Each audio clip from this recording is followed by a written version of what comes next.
નમસ્તે દર્શક મિત્રો, કેમ છો? કોંઢી ખબર ન્યૂઝમાં આપનું હાર્દિક સ્વાગત છે. નડિયાદ ખેડા ખાતે રાજ્ય કક્ષાની ટેકવોન્ડો સ્પર્ધા યોજાઈ.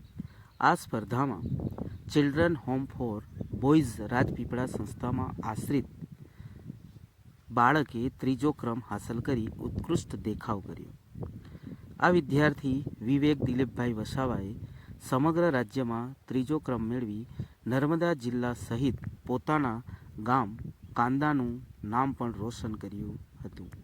રાજ્ય કક્ષાની ટેકવોન્ડો સ્પર્ધામાં children home for boys Rajpipla સંસ્થાના કુલ 8-9 વિદ્યાર્થીઓએ ભાગ લીધો હતો. આ સફળતા મેળવવા માટે સતત તાલીમ અને પ્રેક્ટિસ કરાવનાર સંસ્થાના PT instructor cum yoga teacher રાજદીપભાઈ પાસવાન તથા રમતગમત સંકુલ રાજપીપળા નર્મદાના કોચ જીતેન્દ્રભાઈ વસાવાની સતત મહેનત અને અથાગ પ્રયત્નથી સફળતા મળી છે. આવા જ માહિતીસભર વિડીયો જોવા કોંઢી ખબર ન્યૂઝને લાઇક, સબસ્ક્રાઇબ અને કોમેન્ટ કરવા વિનંતી છે. આપનો ખૂબ ખૂબ આભાર. ધન્યવાદ.